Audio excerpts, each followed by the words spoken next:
Friends, in today's video, we will discuss whether this is the right time to invest in gold. As you might be aware, gold prices recently touched around rupees 1 lakh and are now hovering around rupees 93,000 to rupees 94,000. A correction of around 6 to 7% has already happened. Along with this, there is also speculation that gold may fall even further. Please understand whether it is the stock market or the gold market. The trading psychology always behaves in the same manner. Whenever there is a rise in any market or asset, whether it is share, gold, or any other asset class, all the analysts start predicting that more upside is coming. Just like you witnessed recently when we discussed in a previous video that a report from JP Morgan came out and they predicted that gold is going to touch 1 lakh 40,000. But after that, gold didn't go to 1 lakh 40,000. Instead, it actually fell.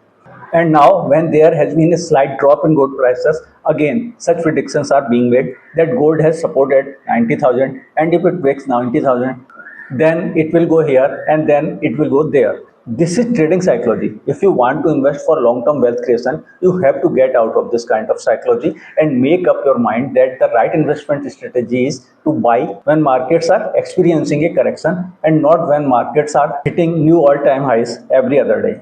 In the next section of the video, we will discuss what causes prices of gold move and whether this is the right time to invest in gold. As you might be aware, gold is called the currency of crisis. It means that whenever there are geopolitical tensions, the possibility of a war or any other kind of economic crisis, gold prices rise. And when everything is going smoothly, gold prices tend to fall. However, the sudden spurt in the prices of gold, whether that is due to geopolitical tensions or due to fear of recession, almost always proves temporary. And as soon as the geopolitical tensions ease up or fears of recession goes away, gold prices start to fall again rapidly. And therefore, in the long term, gold is not a very good investment option. You don't get very good returns from investment in gold. The best returns are obtained only from investment in equity mutual funds. The main reason behind the recent increase in gold prices was the global trade tariff war initiated by the Trump administration. As USA was continuously increasing tariffs on every country, imposing very high import duties on all countries who were exporting to USA. China was especially affected, which is the second largest economy in the world, only after the United States. So the trade tariff war between the US and China has created the possibility that a recession might hit the US, which could gradually spread to the entire world. As a result, gold prices has started rising over the past year, especially after Trump won the election and came into power. Gold surged so much that within just a year, gold prices increased by around 40%, which has been now cooled down a little, and the returns are now only around 30 to 33% in the last year. But that too is a very high return, and it doesn't seem sustainable. As now geopolitical situations has changed dramatically in a short time, the trade tariff war between China and the US has now eased a bit, and the US has decided to give a 90-day pause to the decision of increase in trade tariff. The US has declared that the existing system will remain in place for the next 90 days. And during these 90 days, there is a possibility that some agreement will be reached between the US and China. Because of this expectation, gold prices have already started falling. Apart from this, another minor reason was the war-like situation between India and Pakistan, which has also contributed in rising gold prices.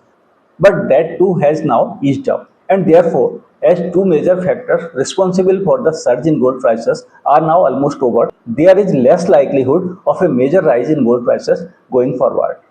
It is more likely that gold prices will either fall or remain stable. There is not much possibility of a sharp rise in the prices of gold in near future.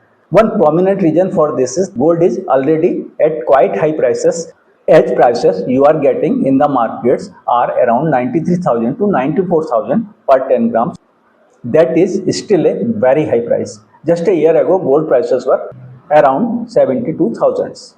In the next section of the video, we will discuss if you want to invest in gold, what is the right method of investing in gold. No matter whether it is gold or equity, you should always invest in a staggered manner. For this, you have two options. One is to go through SIP, which is the best. But even if you want to invest a lump sum amount, you should divide your lump sum investable funds into certain installments and then invest it in a staggered manner.